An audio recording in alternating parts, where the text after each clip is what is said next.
Hi guys, Paul Pluter on the ArchieLuxury and the Paul Pluter channel. Today I want to discuss my first impressions. I have now had my Breitling SuperOcean. I have had this watch now for just over 24 hours, and I wanted to make a vid and talk about what do I think of my Breitling SuperOcean Heritage 42mm. This is the 42mm Breitling SuperOcean. So let's jump straight in. Okay guys, I've had this watch here for just over 24 hours. What do I think? What do I think of it? Well, I actually quite like it. I'm quite impressed. There's a few things that do piss me off with this wristwatch, and we'll get to that.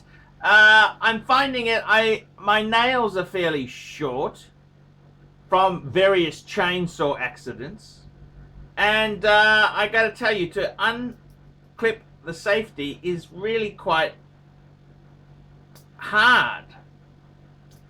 It's hard to do, and then to actually unclip the bracelet, fuck, it really gnaws at your fingers and your thumb.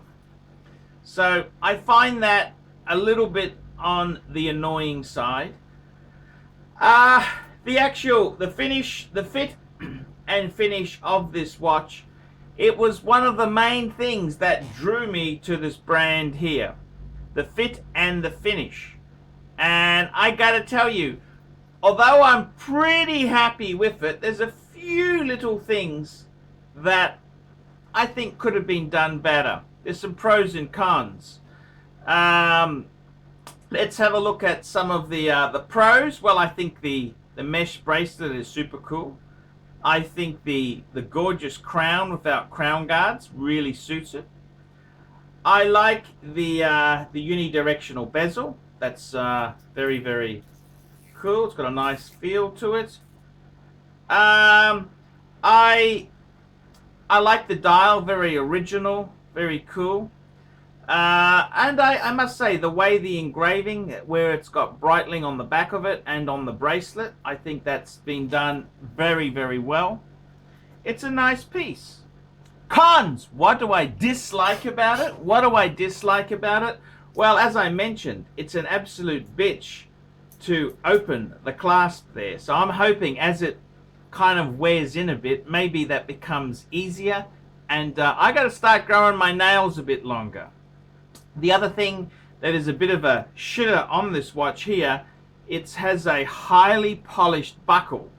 Now, if you look at that, that's right underneath it, where for us desk jockeys, our phone jockeys, that's going to scratch. And it's from the previous owner. It's already got a bit of a scratch there. You can just see it in the light there. It already came with a little bit of a scratch just there, and I think that'd be very easy to scratch. It's a bit of a highly polished scratch magnet, so that kind of pisses me off a bit. I think the weight of it, I think realistically it probably should be a bit heavier. It feels a wee bit light. The other thing that I am very surprised with, I found very cheap, is the way the glass meets the dial. Like on the Rolex and on some Breitlings, you've got a curved scope. You've even got multi-different colored slant there, and it just leads right in. Here it's just an abrupt cut off. And I think that's done a bit cheaply, in my opinion there. I think that is done a wee bit on the cheap side. So the Breitling SuperOcean here, what do I think of it? Well, you know, there's many things I like about it. There's many things that piss me off with it. I think time will tell what the verdict is on this piece here. Time will really tell what the situation is. But I think, as far as a sports watch goes, it's a pretty cool pretty cool dive watch to have, and I can see why people would like it. I must say the links are very easy to add in. There's screw-in links, and the mesh bracelet I think is very retro and nice there. What do I think? Expectation, score. What do I think of this piece here? Out of 10, what would I give this piece? Now that I've had it for 24 hours, I'd probably give this piece here, I'd give it a 6 out of 10. 6 out of 10. 6 out of 10. So, I mean, yeah, I don't want to sell it. I don't want to send it back. I'm happy with it. But I don't think it's a perfect piece. Maybe my standards are too sort of high. So I got to tell you, in all honesty there, I really think it is a cool piece, but it's kind of, in some areas there are kind of a little bit disappointed. So what do I think of it? I think it's a beautiful piece. 6 out of 10. That's what I think of it. 6 out of 10 there. So the Breitling SuperOcean Heritage. It's I gotta say one thing for sure. This is the 42 mil, which there's 42 and 46 mil. My God, this wears big. I tell you what, the 46 mil, man, that's like having a clock on your wrist. I mean, this is big. This is a big watch, and I get it. It's a big diver, but I think the 46 mil would be a real hassle. Pain in the ass to have there, and that's kind of my opinion on it there. It's it's kind of, I'm a little bit disappointed in the sense that this piece here is only 200 meters waterproof. Some of the other Breitlings go much deeper. It also, not having the Cyclops, the date, the font, and the size of the font they've chosen is a little bit hard to read if your eyes are not perfect. I mean, if you put glasses on, yeah, it's readable. I think the date, the font, and the sort of the script they're using is hard to read.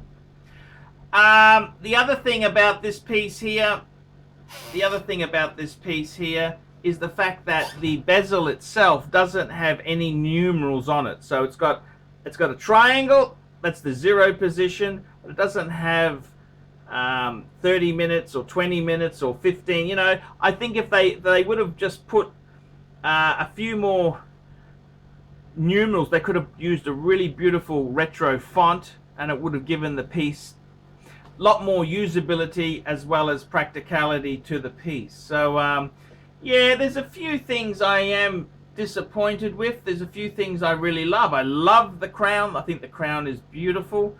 But yeah, that's my view there. 24 hours later, what do I think of the Breitling SuperOcean? These are the questions you've got to ask. And I think 6 out of 10. 6 out of 10. 6 out of 10, guys. So I'm making a few videos on this Breitling. Let me know what you think of this Breitling SuperOcean. Is it a dud? Is it a dud diver? You tell me what you think, guys. I'm ArchieLuxury, reporting on the SuperOcean.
Okay.